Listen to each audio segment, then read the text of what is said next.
My name is Bond. James Bond. James Bond.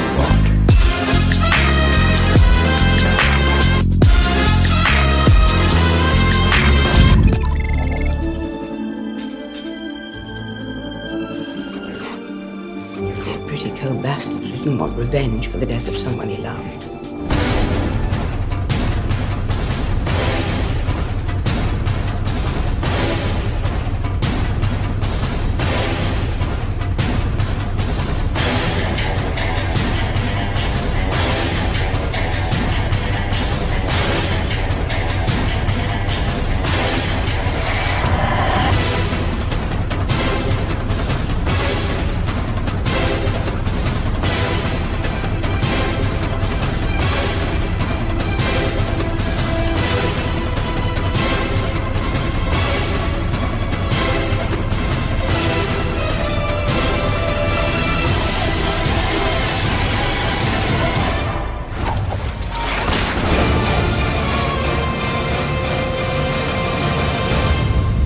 British secret agent James Bond 007 is in a high-speed car chase, bringing Mr. White in for interrogation. But there's a mole in MI6 who tries to take out M. Bond gives pursuit and takes out the mole, but Mr. White has gotten away. Upon investigation, the mole has left a clue that sends James Bond to Haiti to investigate a Mr. Slate, but a confrontation ensues. Bond takes out Slate, but finds his next clue. Bond is met by an unexpected contact who's had a bounty placed on her head. She doesn't take the news well, but Bond gives pursuit. Not one to be victimized, the lovely Camille confronts her would-be killer, Dominic Green. But Green turns Camille over to the sinister General Medrano. Bond gives chase and rescues Camille, fighting off Medrano's goons and escaping. Bond investigates and follows Dominic Green to Austria and to the Bregenz Opera House. Bond exposes the meeting and a fight breaks out. On the way out, Bond interrogates one of the operatives, but Green's men finish the job. M is none too pleased as the operative was a member of Special Branch, but Bond makes his way to Talamone, Italy, where he recruits Mathis. The two head to South America, where Bond is confronted by Agent Fields. Fields is supposed to send Bond straight back to London, but ends up helping James Bond find the stationery. Bond, Fields, and Mathis attend a party held by Green Planet, where Dominic Green is raising funds for the Tierra Project. Camille confronts Green, and Bond comes to her rescue. Bond and Camille leave, only to be stopped by local police, who find a half-dead Mathis in the trunk. The police finish the job, and Bond leaves Mathis in the dumpster. Bond and Camille continue an investigation, doing airborne reconnaissance of the desert, but a dogfight breaks out, forcing Bond and Camille to parachute to safety. While in the underground caves, Bond figures out the real secret behind the Tierra Project. Bond and Camille return to the hotel, where Bond finds M and a murdered Agent Fields. Bond is taken in but quickly escapes, and M gives Bond the benefit of the doubt. Bond has a really quick meeting with Felix Leiter, who tips him off to a hotel in the desert, where a meeting is taking place between Dominic Green and General Medrano. Green makes Medrano an offer he can't refuse, but Bond and Camille arrive for a confrontation, and a firefight ensues. The hotel goes up in flames, Camille takes out General Medrano, and the two are almost done in before they narrowly escape. Bond catches up with Green, driving him to the middle of the desert, where he's left with nothing but a can of oil. Bond and Camille part ways, and Bond confronts the operative who double-crossed Vesper Lynn. Bond turns the operative over to MI6, and brings Bond back into the fold, and Bond leaves a few things behind. Written by Neil Purvis and Robert Wade and Paul Haggis. Directed by Mark Forster. 2008, Quantum of Solace. The follow-up to Casino Royale. Yeah, Just the sequel. The sequel. I think it's the first time that the series had actually had a direct sequel. Yeah. And other films, they had other elements, other characters showing up, like, most notably probably Jaws showing up in Moonraker after he'd been in The Spy Who Loved Me. And there's some other recurring characters that do show. But this was actually a direct sequel. I mean, it literally takes minutes after Casino Royale it takes place. Yeah. Yeah. Yeah, for better or for worse. Yeah. I think the problem I have with this film, I think for the most part, is the execution. And I think you have to go no further than the opening sequence. Yeah. It's just a jumbled mess for me. I know some people, this film does have its fans, but for me, their attempt to go into like a Bourne Identity kind of type of style, or more like Yeah. Bourne Ultimatum or one of those. It just didn't work here for me in Bond.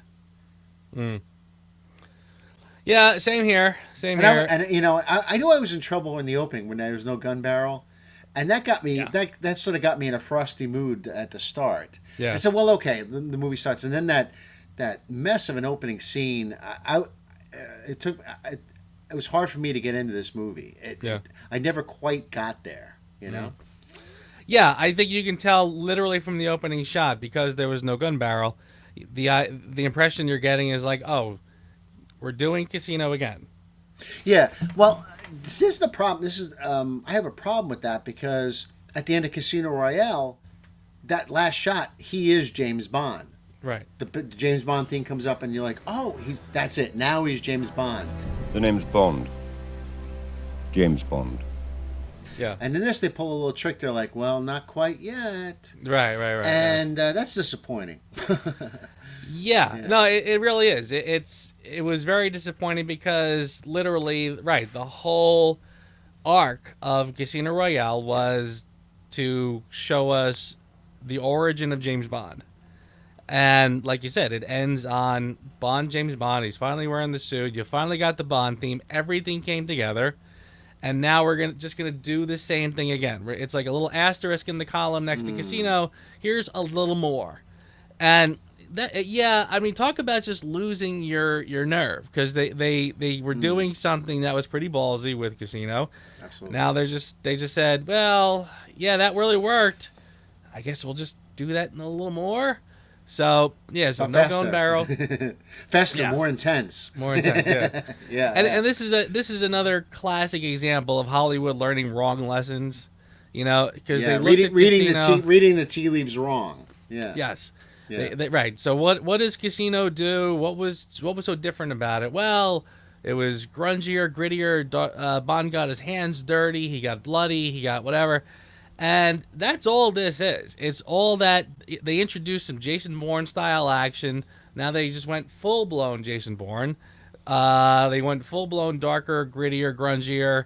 And frankly, I feel like whereas Casino had in its masterful treatment of Bond, they took the kind of more realistic elements, the more violent action, but they offset it with, again, I mean, it took place in with a very elegant world of James Bond. Here, they got rid of the elegance, they got rid of the charm and the beauty, and they left all the grunge and grit. And it doesn't have time for the elegance. It's too much in a hurry to get the next action scene, right. which It's also which very doesn't really rushed. connect to the story, unfortunately. Yeah, right. Extremely rushed, so that's a frustration too. This was also, by the way, there was a writer's strike that happened That's around true. now. Yes. Mm-hmm. Which I find baffling. I probably should not, and I probably, I suppose somebody would say, dude, you're not being very realistic. But I feel like if you're in charge of a $1 billion franchise, you have scripts ready to go. You have full blown, perfect, flawless scripts that have been combed through and perfected. You don't sit there at the 11th hour going, well, what are we going to do now? It's like, you're a school teacher and one of your kids comes up and says, oh, I don't have my report because last night, my dog ate my pencil. And you're like, but I gave you this assignment 4 months ago. Yeah, that's a good point. So like my patience kind of runs out when I hear stuff like that. So, but anyway, that being what it is, what you're saying, I totally agree with. But I think it also gets a little more complicated because, like say someone like and don't get me wrong, I'm not knocking on Daniel Craig or anything. I'm just like saying as a hypothesis. He could come in and say, I want to do A, B, and C now. Casino Royale was a hit. I'm this franchise. I want to have a say in the story material. And sometimes that can happen, too. So there could be interference about, the people putting a lot of fingers in the pie as far as the story goes. Yeah. No, very true, very true. And sure, but I mean, you figure that would sort of fall into last-minute tinkering, not full foundation problems. Yeah. Yeah. So anyway, like I said, be that as it may, I've always struggled with the story of Quantum. I kind of feel like it's a very rushed sort of a mess, and it feels like, well, all right, well, let's just get there, start shooting, hit the ground running, and we'll kind of piece it together as we go along. Yeah, it almost seems like a footnote. Like it's not Yeah. absolutely necessary. Yes. I mean, the one thing that, what kind of bothers me about the movie is that there's this bigger thing going on with Mr. White and Quantum and all that stuff. And honestly, I find that kind of interesting. Like all the Mr. Whites, when they start to interrogate him and everything, that's a pretty good scene. And Quantum, like that, I'm jumping ahead a little here, but like that scene at the opera, I think that's all really good stuff. But it's when they get to the down and dirty with Green and his little plot, it kind of is a non-starter for me. I just don't really care that much about it. I frankly think it's bafflingly dumb. I mean, it's let's just come out swinging. Let's just have at it. Listen, I think the plot is ridiculous, and I feel like even when I first saw it, I kind of scratched my head a little bit, and I felt like, when I first saw it, at best, I thought this plot. Essentially, they find where all the water is hidden in the desert, okay? and now they're going to sort of like dole it out to the people at like 3 times what they... Okay. I don't even think that's actually illegal, much less like much less a supervillain plot. I find that to be like just bad business practices. I don't find this to be like it does not rise to the level of a supervillain.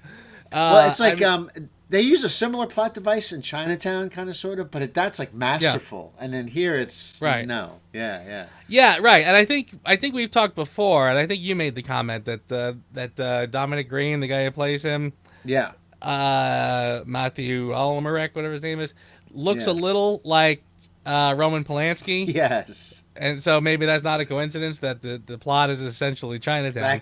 That could be. Who knows? And that's another thing about that character. He's just a spoke in a bigger wheel. And you could say the same thing about Lashif, but Lashif was interesting. Yeah. And we were kind of getting to the layers of what's going on, and when there's like a deeper conspiracy going on, which I found fascinating. And I was kind of excited for this movie because I wanted to get deeper in to what is this organization and what's going on. Yeah. And I thought that the Casino Royale planted a beautiful seed, but I think they honestly blew it. As far as I'm concerned. And then they kind of went back to this inspector, but This is actually kind of, this might sound like a little bit of an overstatement, but in a lot of ways, this movie's kind of like The Last Jedi of the Craig films. and the reason I say that is because it sort of took, like, instead of taking what they started in Casino Royale, again, Casino Royale had the secret organization behind the scenes. Like, Mr. White was just a shadowy figure. He makes off with the briefcase at the end. Bond takes him in, and it's kind of like, all right. It's almost like, it almost ends like the way like Back to the Future ends, where him and Doc are taken off to the future. But it's almost like, kind of almost like an afterthought. You didn't really think they were going to have to go from that spot and go forward. It's just a nice little tag scene, Yeah, right. So, I think it was supposed to be a little sort of nondescript. Not that they literally had to go back to that moment for the sequel. Yeah. It's like something to make you like smile at the end, and then you walk out of the theater and you're feeling good. That's you're feeling good. James Bond is on the case. Yeah, right. So the bottom line is this should have been an extension of the shadowy organization, but they tried to answer in this movie and take certain things to their conclusions that didn't have to be concluded. And I kind of find that to be shabby writing, where it's like taking a instead of a scalpel, taking a sledgehammer. I find it to be very clumsy. Like, Mathis. That is a huge problem I have with this movie. They literally go out of their way to go go get Mathis, who so they can throw him in the garbage. to literally throw him in the garbage. 2 scenes later. I know. What is that about? Like I know, what I know. awful writing is that? Like I mean, that to me is like that's when Mathis goes to the dumpster. I think that is when this movie lost me. I just said, I was like, no. I mean, again, because I'm I feeling. shouldn't laugh at it. But it's true. I mean, I'm feeling the piss poor writing up until that point anyway. I mean, Right. I mean, I haven't even like talked about. And that's the thing; it's the same writing team as Casino Royale. Well, my theory is that Purvis and Wade were working on it, and Paul Haggis, probably because of the writer's strike, didn't really get to finesse this the way he did Casino. Sure. I think he did extensive rewrites on Casino. I don't know that for a fact, but that's just the feel I get from this. And I feel like he probably was not able to work on this. So this is all Purvis and Wade, and it's all he that. might have just provided an outline or something, and then that was it. Yeah. Or vice versa. I mean, I think they kind of. Right. I think they probably did the structure for both, but Haggis was able to do like just totally broke it down and built it back up again for Casino. This one, I think he barely had a time to maybe throw in just a little dialogue here and there, not much. But I can't stand this sort of connect the dots type of storytelling. And I mean, it's the worst kind of like detective work. Like Bond walks, oh, I found this. Oh, let's connect it to that. That'll take me to this. Oh, I killed the guy, but I found a jacket and somebody puts a briefcase in my hand. I walk out and the next clue just drives up and basically tells me the next point. I mean, it's so, this is like a choose your own adventure, but you don't even have to actually choose. You just flip the pages It is through. when you talk about it, it is very video game-ish, isn't it? Totally. It is storytelling. Yeah. Yes. Yeah. And so I mean I think by the time when I saw this in the theater the first time when the girl says, "Oh, do you want the briefcase that you left here?" "Yes, I'll take it. Thank you. And here's all my clues that I need to solve it." Like that to me, I'm like, all right, that's it. I mean, this is obviously not. I mean, Casino went out of its way to show Bond doing detective work, like really putting pieces together to come up with answers. This is just here's the briefcase. There you go. Goodbye. I mean, I just can't, I at that point I'm already sort of like lost. I'm like, no, this is not happening for me. But then when they go further and they do the whole thing with bringing Mathis in, I mean, for literally no reason except that this was a likable character from the first one, and because we need to just do things in this plot to kind of, keep it moving forward and keep things happening, let's just kill him off. And to be honest, he's pretty sympathetic about. I was going to say. I'm sorry, Vesper, because her remaining mute when he's getting a cattle prod up his ass, right? He should be pretty pissed off. No, am I wrong? Yeah. So while he's taking a fall, but he's he's always like, oh, she always loved you and blah blah blah and all that stuff, and he should be saying, yeah, that bitch, Pardon my French, but I mean, I love Vesper. Don't get me wrong, but seriously, the whole moral of Casino was that Mathis got the ass end of the stick because Bond was so right, and Vesper was the one the whole time, right? And he's saying, I think when he's if I remember correctly, when he's about to die, he's about Vesper, blah, blah, blah. Ugh, it's such terrible writing. That was, right. I mean, Mathis was shoved in here to it's almost like you needed someone for just a little while to be kind of that Ben Kenobi and give a little advice, but we need somebody here to push there's a whole kind of a sort of a subplot in this where it's like James Bond coming to terms with his feelings about Vesper. Yes. Right? Mm-hmm. Is Bond, is he going to remember her kindly? Is he going to remember her as someone who just betrayed him?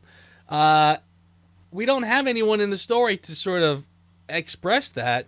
We had to pull in Mathis to have a couple awkward, exposition dumps about Vesper. Mm-hmm. Yeah. Oh, Vesper this and Vesper that. He's like, why would he care? Like, why would he care if James Bond and Vesper, oh, forgive Vesper, she was one, why would this guy ever care? I know. If there's one guy that should hold a grudge against her, it's him. Right, seriously. Yeah. Right. Yeah. Like you said, he's over somewhere getting cattle probed or whatever. Right, exactly. you know what? Another thing about this movie, I talked a bit about the execution. It really bothers me that I think if it's a direct sequel, it should be done in the same style as Casino Royale, as far as the direction goes. It's not like when I go to see Godfather 2, right? They totally changed the way, the style of the film. Right. Even though it's the same director, I get it. But, in Empire Strikes Back, they don't say, hey, let's go with, really fast cutting, Right. It's All like in the these same creative style flourishes. of that of the original film. Yeah. So that bothers me. And I'm not saying that other franchises haven't done it and been successful. There's exceptions. There's always exceptions. But here it doesn't work. There's some kind of a theme with Purvis and Wade that they can't... They have to change the setting of MI6 every time. From The World Is Not Enough on, they always seem to be in different places. The World's Not Enough, MI6 is compromised. They have to go to Scotland. Casino, there's someplace, but this one now, the whole film looks like they're in a different environment. This really super duper high tech, building offices with all the high tech displays everywhere and the tables that do all the funky stuff. Yeah. It's really really wildly different, and I don't quite get why that needs to be. I feel like they waste a lot of time just trying to give you something to chew on. We're busy not writing an actual plot, but here's some visual stimulation to let that sink in. I think what that is it's exposition scenes, and they're jazzing it up with visual things. Basically, that's what it is. I mean it is, but right. These are visual things that should be shown you in the storytelling in the right. It's sort of a writer's crutch kind of thing. Yeah, I mean, right. When they do that shtick, when they go to the table with the dollar bill, and they just take that to and here's this whole world of things opened up because we found a hair sample on this or whatever, a DNA sample on this one bill. Right. That's a lot of exposition dump happening on that table. I know. all just to get James Bond to this hotel room to have a fight.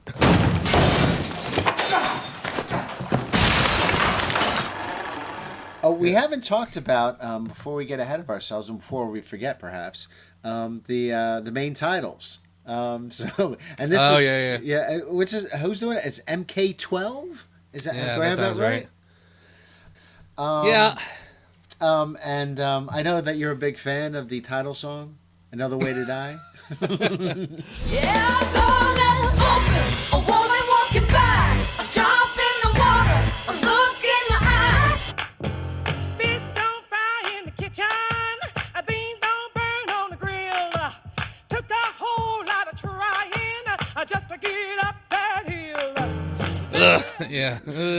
So I mean, is this your on the low end of your James Bond title songs? Yeah, this is pretty lame. I mean, I've always felt like it's kind of just a series of bumps and beats and like a song like "A View to a Kill," Duran Duran.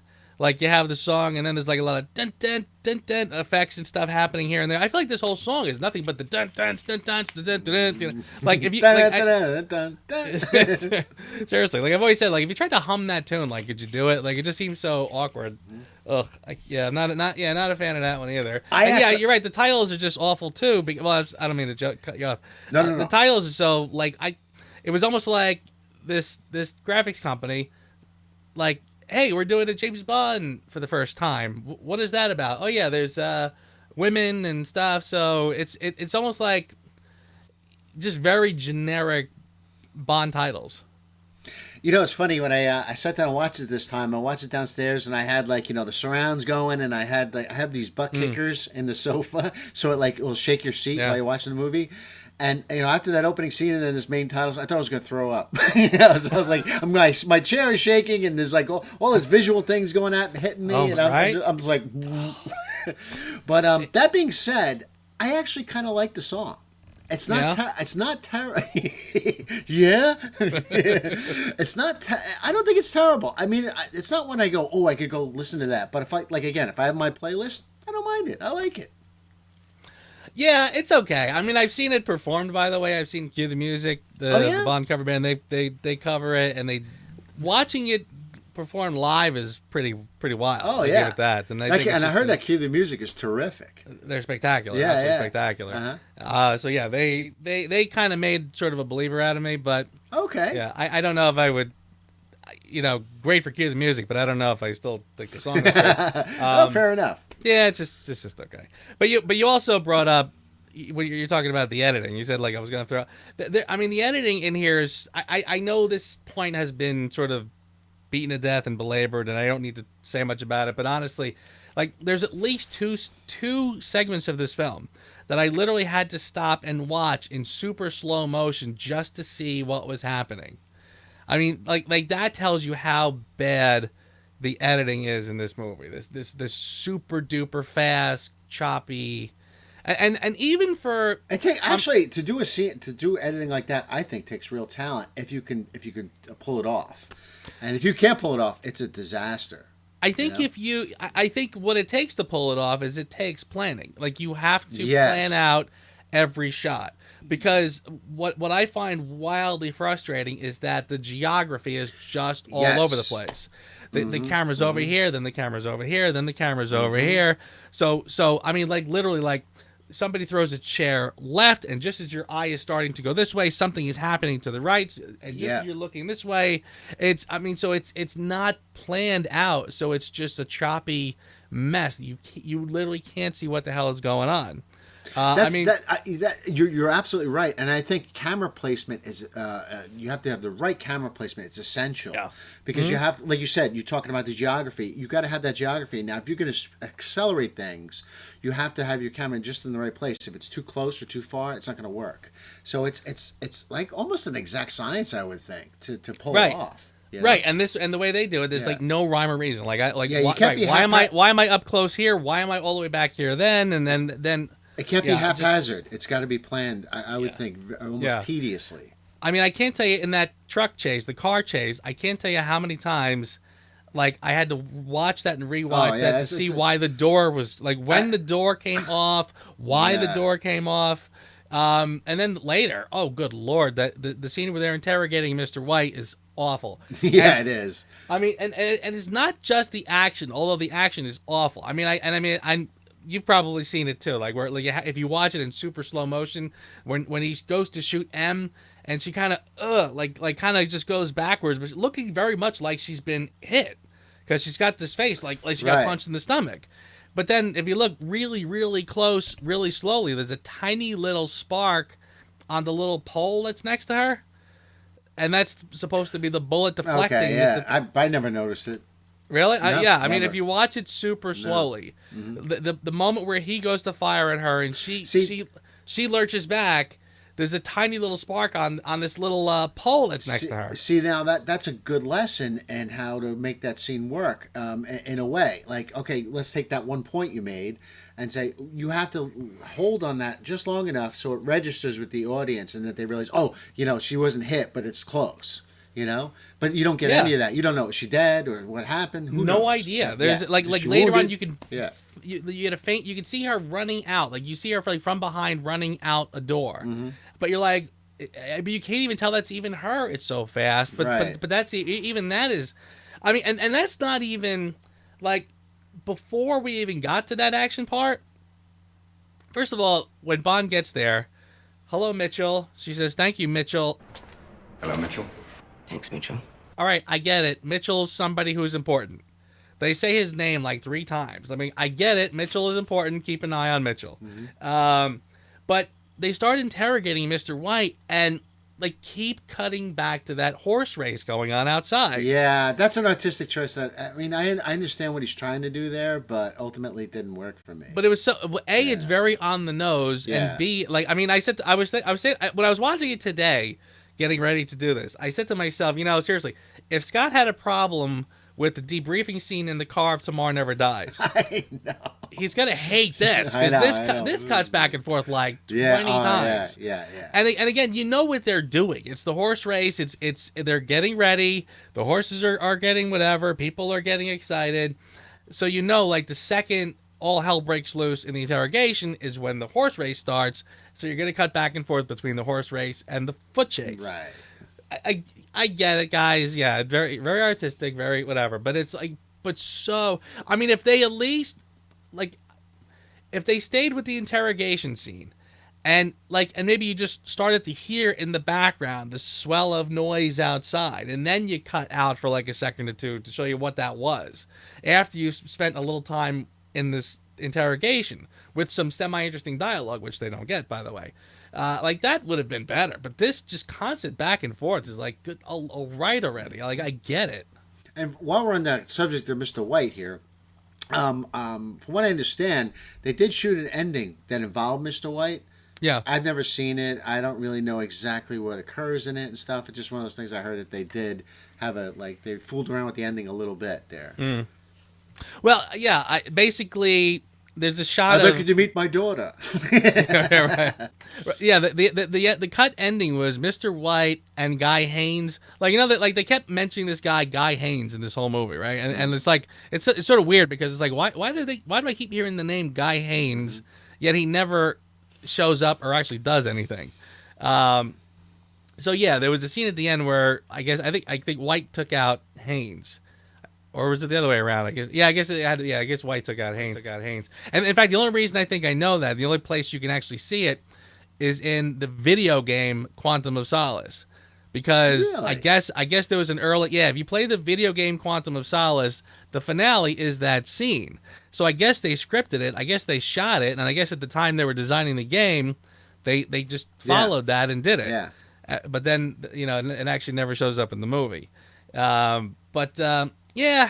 So anyway, but that's that. I mean, so seriously, it's not even just the editing in the action scenes, but I feel like sometimes throughout the whole film, the editing is all over the place. The cameras are all over the place. But how about those titles when you go into a different a different locale? Oh my God. They're all like really fancy and everything. It's like it's overdone. It really is, right? Yeah. I mean, they tried to, they're trying to throw everything at you, but the kitchen sink in this one. Yeah. It's like That's the only time it slows down, so we can look at those beautiful titles of where we are. You know. Seriously, the graphic designer in me is like, well, I'm glad somebody got work. Yeah. But yeah, it contributes nothing. I mean, it just No. seems so silly. I didn't get that. I like Strawberry Fields, although they never call her Strawberry Fields. Oh, just Ms. Fields, I think. Right? Yeah, you're right. But I like that. I like that character. I don't know. She's sort of the Miranda Frost of Yes. this movie. You know, is that I mean that's how I feel about her. I feel like Really? she's kind of I mean if you think about it, she's an MI6 operative. She seems to only show up to bed Bond. I mean, she's not the double agent, you know, that Miranda Frost was. I mean, but she's just here to be kind of like the the other shag in the movie. Or actually, in this one, it's the only shag because Bond doesn't get the girl in the end of this one. Yeah. But I mean, so I guess we had to have something to tell us like this is still a James Bond movie. He's still gonna shag a girl. Yeah, I mean, she was fine. I mean, she's another one, but again, like Miranda Frost, I mean, she's pretty. She performs well. I have no problem with her performance, but you know, and she's the sacrificial lamb. Mm-hmm. You know, we get a little kind of a Goldfinger, not kind of a Goldfinger, a very obvious Goldfinger tribute. Yeah, which is, I don't know if that's a great idea because, thanks for reminding me of a much better movie. I appreciate that. You know? Yeah. I think you had a review with David Zariski, but it was you were talking after that, you know, they find Strawberry Fields there in the bed in the oil, and then they're arresting Bond, and he escapes, and then he runs into M, which is so stupid, but there's like a cool little moment where he's walking kind of like around a balcony. Yeah. And the way Dave Arnold's score comes in, that is a cool moment. I gotta admit, I agree with David on that one. Yeah. Right. Yeah. No, yes, it is. It's I mean, this movie it's very much style over substance. I feel like this. I mean, the look of the film I think is pretty good. It's not as good as Casino, certainly not as good as Skyfall, but it's a very solid looking movie. In fact, I remember, I think this is one of the first Blu-rays I ever got. And I remember watching it and really feeling like it's a really good-looking picture. Like, it was really, from the opening frames, I thought it was a good-looking movie. The things that Bond wears are pretty cool. I mean, the locations are not great, but good enough, interesting-looking. So I mean, it's a visual treat. I won't deny it that. I mean, like I said, not on the level of Skyfall by any stretch, but but still it looks good. The action stuff is, I mean, when the action is good, it's pretty good. Like the fight scenes are fine. That fight scene he has in the hotel is pretty good. That's not bad. Yeah, I mean that's another one that honestly I literally had to watch. In fact, I can specifically recall you and I talking about this film, and I was complaining that they cut it so fast that there was a shot where he jabs the guy in the leg. Yes. But you wouldn't notice it, and you actually at the time we were talking about, you didn't even catch it. I watched it again. I still missed it. I mean, it's a good fight scene, but again, Yeah. like I said, it's just so much going on. Like at one Right. point, the guy's laying there and he's dying, and I'm like, why is the guy dying? Like it's just a fight. Right. I didn't see anybody get like shot or stabbed, and then Right. later I realized, okay, I guess that's the idea. You got him in like an artery or something. Right. Like it was sort of an odd move. Like I think the guy, I remember in the trailer, there was a really vicious shot of Bond coming down and getting this guy right in like the shoulder blade. And in the film version, you don't really catch that as well. And then like I said, it's a blink and you miss it moment, but he gets the guy in the leg. And I remember when I finally did see it, I remember thinking like, what an odd, like you'd think like stab him in the heart, stab him in the throat, something dramatic. I guess the idea is that you get him in this little artery spot, he's going to bleed out, I guess. So it's all right, but so yeah, I mean, like I said, it's the style of the film is good. But again, I just feel like the story is so empty. Like, I mean, we had great dialogue in Casino Royale, and then we had great dialogue again in Skyfall.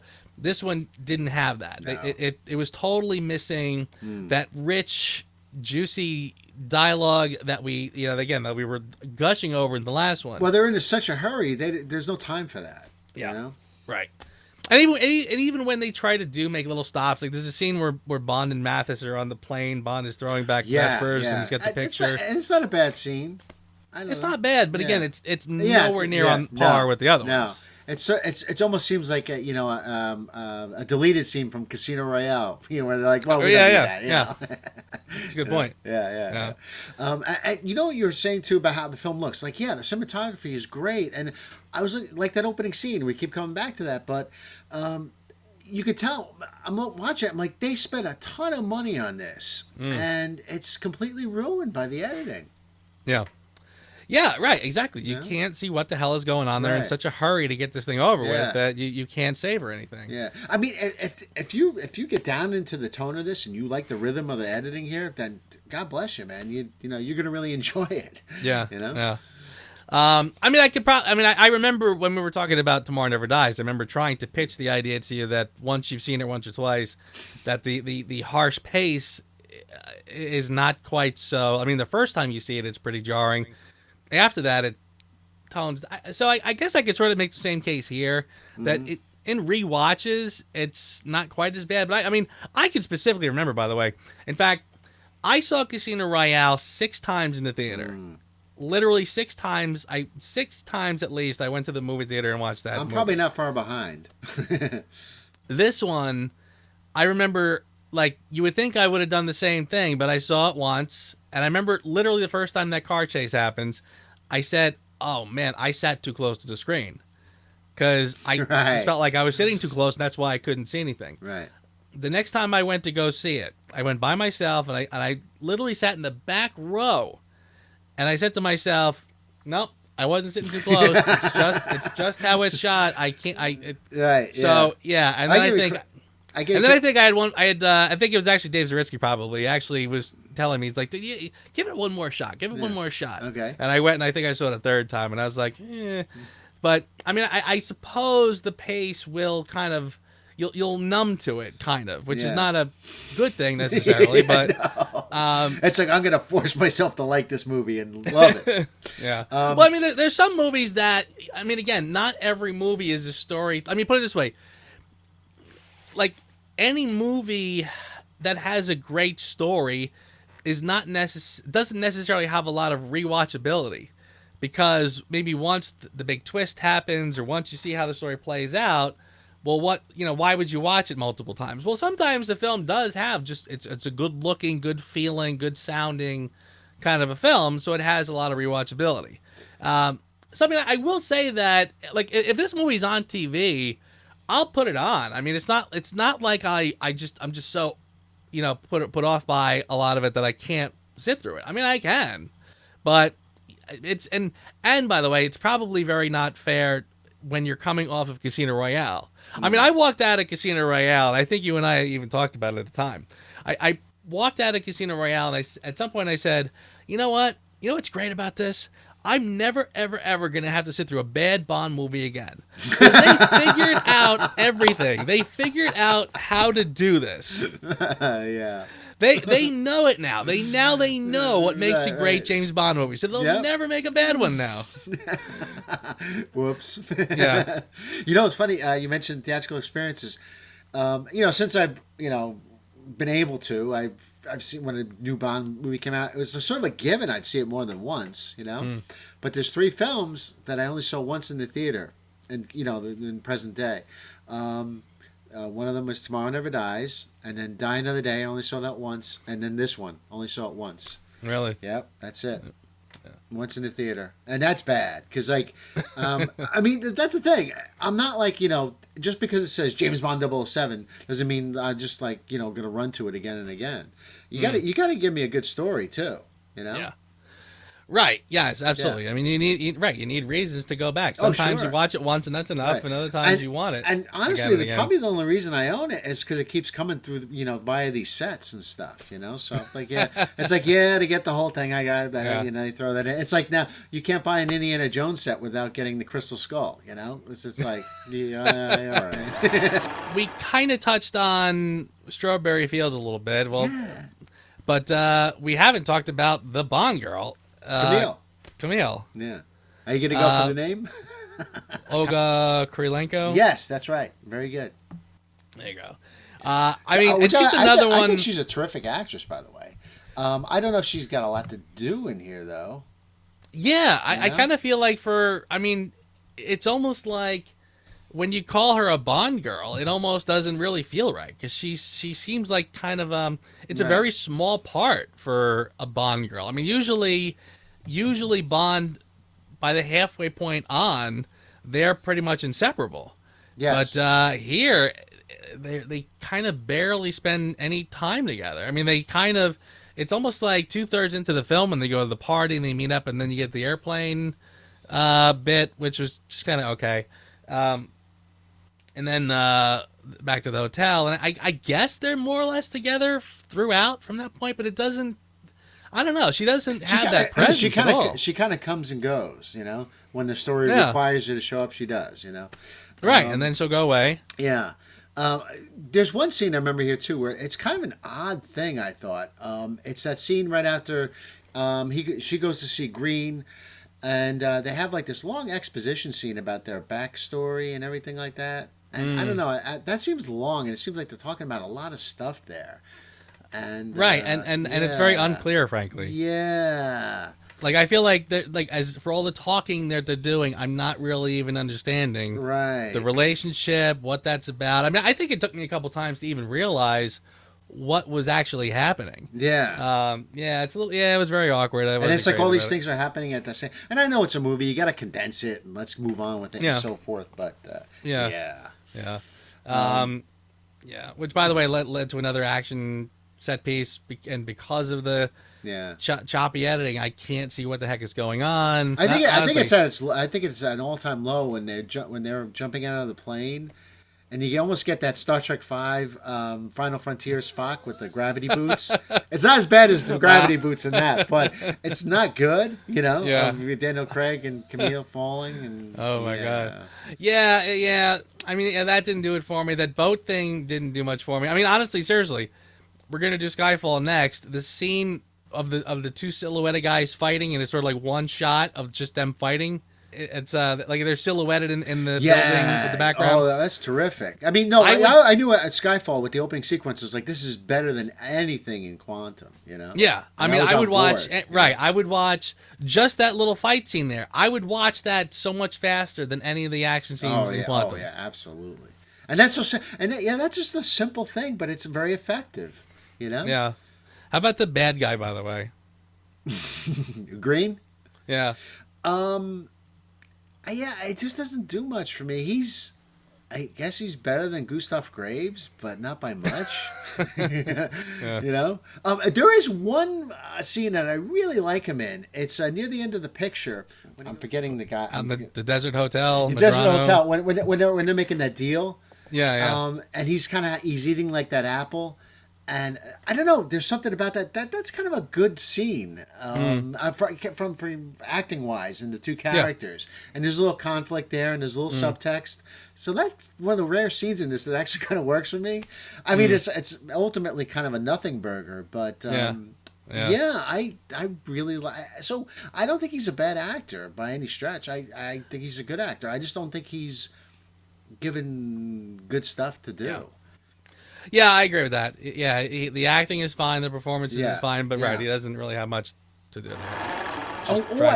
Before I forget, what's his name? I realized this is the first time I realized it, that it was Hobbs from Stranger Things is in this. Coffee and contemplation. He plays the. Oh yes. Yeah, an earlier role for him. Yeah. I always thought it was an odd kind of a role, though. It's like I'm not. Yeah. And that's the thing about this. I'm not sure what the CIA is doing and what they're up to. It's all very murky to me. Yeah. Well, there's a whole subtext in the thing, or a whole sub story about that we're all driven for the need for oil, that we're all running out of oil. Uh-huh. So we have to kind of just play nice with these little tin pot dictators who have oil. So they're going to help Green get set up because Green is alluding to the idea that he's going to strike oil. And really he just has water, which is sort of funny when you again, I said early on that I think the plot is just god awful. Like, and that whole plot, so stupid. I mean, first of all, everybody's scrambling for oil, but they're going to go to this tiny little country that has no water and sell them water. How much of a big, like, you would, like, I feel like if I was the head of Quantum and Green is one of my flunkies, and he comes to me and he says, I got a great plot. I'm going to go to this little country and hide all the water and sell it to him. I'm like, yeah? For how much? For like 50 cents instead of 25 cents? You know Go what? strike oil someplace. I think he's going to have a meeting with Dave Bautista in his thumbs, you know? Right, there you go. Oh, so we make 10 grand over there? Come on, come here. Seriously. And by the way, and honestly too, and I felt like as silly as I found that whole plot, like it was silly because it had no stakes. Like there was no weight to it. Mm-hmm. Like again, like I said, you're gonna this tiny little country of people who don't even have two nickels to rub together anyway. You're gonna make a mint by selling them their own water back. But then I said to myself, and that's assuming you buy the idea that like when he does the scene where he's talking to General Medrano in the beginning, like when he first meets him and he's like, well, what do you want? He goes, we want this here, and he circles with his finger this big area of desert, and he goes, you won't find oil there. And I'm like, no, they want a big giant patch of desert because they think they're going to strike water. They think the best place for a big old hunk of water is the middle of a desert. Right. I'm like, what am I missing here? See, that's the thing. I am so disinterested in that aspect of the film. I just like when the scenes, when they start talking about that, I just tune out. I'm just like, yeah, whatever. Yeah. I'm more interested in the backdrop that they've set up here, which is far more interesting, I think. Yeah. And it's too bad. It's kind of like they got this other movie in the background that they should be doing instead of doing this other thing. You know, right? Because like Green should be like a pit stop to get to something bigger. You know. Yes. Right. Because we've already done the Spoke in the Wheel, which was Le Chiffre. We did that in the last movie, and if you're going to continue that, now we got to get bigger. We don't need like the same level type of guy.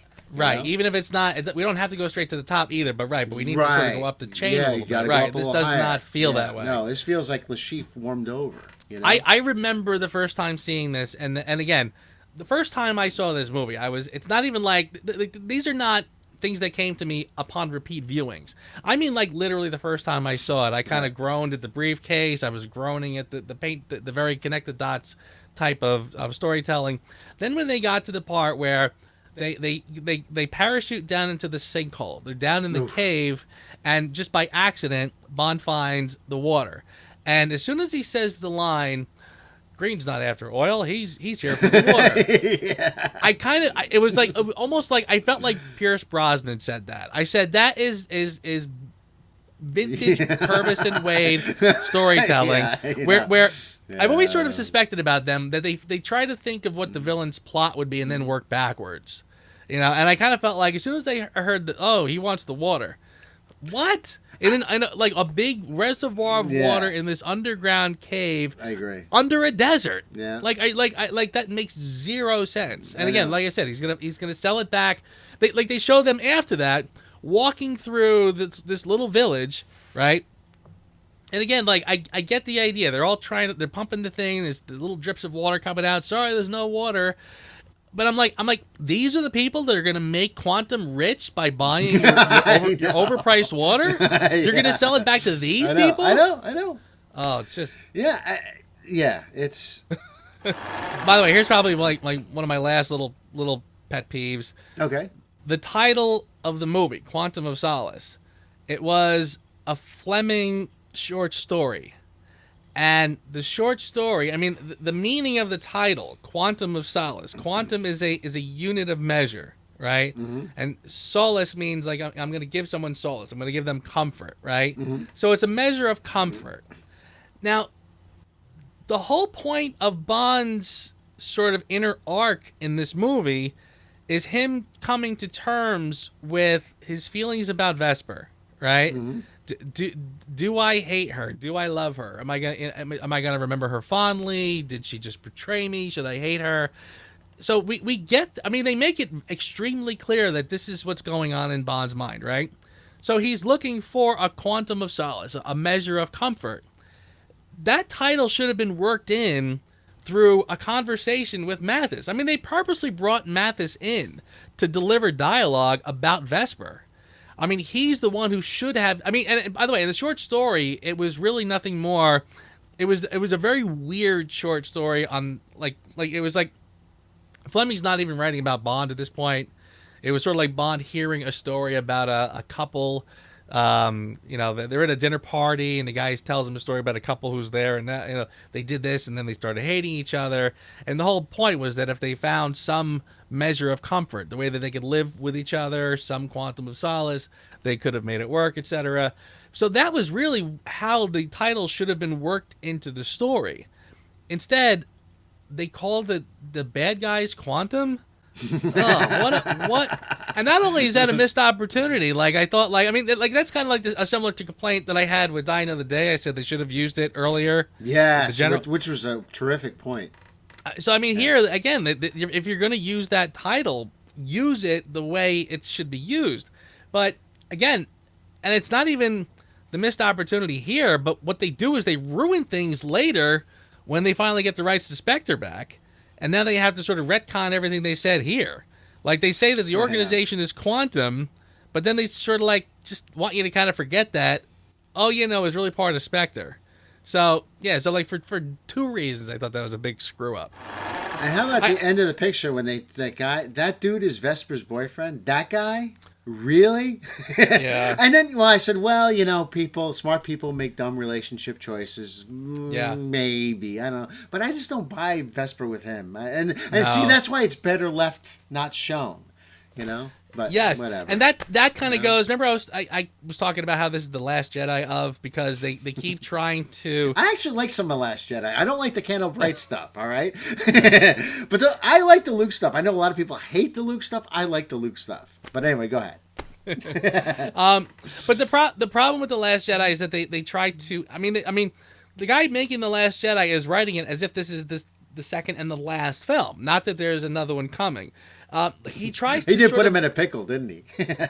Big time. Yeah. So basically, he takes these sort of like loose plot threads from Casino, and he tries to give them an ending here. So the idea that Vesper had a boyfriend, we have to go do something with that. We have to go find the boyfriend. And wouldn't it be a twist if he was like a double agent or something? No, just let it be. Like, I mean, that's what's frustrating. Like, Casino Royale ends you don't get this whole like there was not 3 or 4 more books about Vesper, Right. you know, so they're dragging that out, and like you said, it's like seriously, they bring in Mathis just to kill Mathis. Now they're gonna bring in Vesper's boyfriend just to make Vesper look like a dope. I mean, like basically, I know. now Vesper is an idiot. Vesper was know, I completely know. played by this guy, I know. Yeah. who yeah. like as you said, like is kind of like kind of creepy and smarmy, and you're like, this is the guy. I mean, she was like so elegant. Like you would think that like whoever, the guy who won her, you would think would be taking her to the opera every night. Who would have, like, I mean, like you imagine Prince Charming, and then you see this Right. guy, you're like, huh? And then to sort of end all things, you know, they have that. They kind of throw you the gun barrel at you to say, "All right, here you go," and it's like really crappy looking. Yeah, I know. And it's at the end of the movie, and you're already pissed off at the film, and they throw that at you. It's almost like the last little middle finger to you. It's like, ugh, you Right, bastards. right, and because you needed one little, I think you said it before, like you needed one last, like because Yeah. Casino ended on Bond, James Bond. Right. This one again is so not feeling like a Bond movie Right. at all. It feels like a Daniel Craig action movie. So you needed like that kind of bump at the end to say, hey, this is a James Bond movie. Yeah. I could never understand in the whole Craig tenure, except the Spectre, but we'll get to that one because that's they were just so allergic to that pattern, like that very. I mean that gun barrel, and even in the poster for Skyfall they had it, but yet they don't use it in the actual film. Yeah. They used. I mean that pattern is very very familiar. Yet for some reason they would not use that in the gun barrels in these movies. You've got something that works every time it's done, you know, properly. And, right. And it's very simple. It's white dots on the screen, you know, Right. and it's like it's not complicated. You It know? ain't broke. No, It no, ain't no. broke. Don't fix it. And when it's, you know, if you get the right music cue in there, it works every time. And you know you get goodwill going right into the movie. You know. Yeah, absolutely.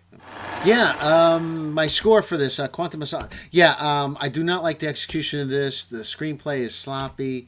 It's, I should say, I think Daniel Craig is great in this. I think he's been spot on as Bond. And there's no false moments. He's given maybe some not great dialogue and some scenes that aren't terrific, you know, to play. But he's great as Bond, as always. I liked certain elements of this film. I like the idea of quantum, and I like that scene at the opera. I think that was the problem I had with this movie. I was more interested in what was going on in the background than I was in sort of the small potatoes, wheel in the spoke green plot about the water. That didn't work for me at all. And also the execution again, didn't care for that. There's no real great action scenes in this I can really think of that worked for me. But does it like Die Another Day level bad, or for me Tomorrow Never Dies bad? Is it that bad? I guess it's on a par with them, so I'm going to go with the 3 on this one. All right, so I think we're pretty much of the same mindset because I'm also giving this one a 3. Yeah, I again visually I have no problem with it. The score is really good, and when I say visually, I mean the cinematography is good. The editing is terrible. There's so many scenes that are just ruined because they're just cutting back and forth, and it's like low attention span theater. I kind of can't stand that, and honestly, I could probably forgive that if the story was better. And I kind of feel like the story here is virtually non-existent. I barely can get my head around. I mean, the dialogue. I mean, we get such smart dialogue in Casino Royale. We will have it again in Skyfall, which we'll talk about. I feel like the people in those films are smart, intelligent people. Here, I feel like everyone is doing wrong things, and again, Bond, the clues just literally drop in his lap because the writers don't feel like, you know, solving problems or forcing Bond to solve a problem. I guess it was too much work in Casino. Here we're just here's the briefcase. You know, I mean that's really where it loses me. It's such a paint by numbers, connect the dots type of storytelling that it really does nothing for me. And again, it's got good style. So I mean, I give it points for that alone. But yeah, otherwise and the action's decent if you can see it. But overall, it's not a great. It was close. Could have been really good, but they just dropped the ball. I think it's that crappy plane thing. I mean, there's a lot of money being spent. You could tell, but they kind of, you could tell they also use some CGI in the sequence and everything. And it's really confusing. I was almost gonna go with that opening scene, but yeah, that shot of Daniel Craig and Camille free falling looks terrible. So yeah, and that's by that time in the movie too, and then you kind of go into that whole sinkhole thing and the water, and it's just really, it's a bad part of the movie, very uninteresting. So that's probably like my least favorite.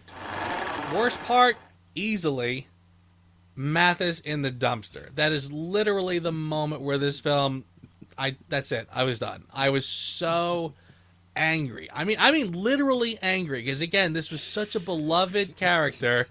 And it was, I mean, again, they literally just brought him in because I feel like the writers they just didn't know what to do. Well, we need a little something shocking to happen, so let's go get that character, bring him all the way over here, just long enough to bump him off. And I mean, the literal dropping him in a dumpster. I mean, you want to talk about, I mean, I kind of feel like you're telling me quite clearly what you think of this character and what you think, you know, and I mean, I keep referencing Last Jedi, but like they keep giving you the middle finger because, oh, you thought that stuff in the last movie was interesting and you spent a lot of time thinking about it. Well, here you go with that. That's how it was here. I just felt like, it's like, oh, you really like that character, Mathis? Here you go. Bloom. Dead in a dumpster. And spouting off just so lame dialogue. So, yeah, just totally just disrespected that character. And sorry, that's it. I'm done. As far as my favorite scene goes, I like that opera scene. I think that's a really cool scene. I like to see Bond in a place like that where they're having an opera. It's, you know, very formal attire, and it's a very night at the opera, if you will. But like there's a secret organization there, and they're all doing their dirty laundry in secrets, you know, while the opera is going on, which I thought was a pretty neat idea. And Bond catching them all was great. So that's one of my favorite sequences in the film. I think alternatively to his death scene, I think I'll give it to the scene with Bond and Mathis talking in the villa. I always liked that scene of the two of them just relaxing, drinking wine. I mean, again, the dialogue is not good, but just the idea of it, I thought was pretty cool. And again, that was when you should have really given Mathis a good, you know, he should have had a good scene there where he's talking to Bond about him and Vesper. I mean, if you're gonna force this character to play that part where he needs to be the one to spout the expository dialogue about Vesper and how Bond should forgive Vesper, well, do it in a way that's good. Give him a good speech. I mean, he should have had, I mean, that whole Silva scene in Skyfall where he's talking about the rats, or the good train scene in Casino. I mean, this scene is where you should have had a really good dialogue scene. Anyway, but even without it, I just enjoyed the idea of that scene, so I'll give it to that one. Quantum of Solace. Good one, Scott. Scott?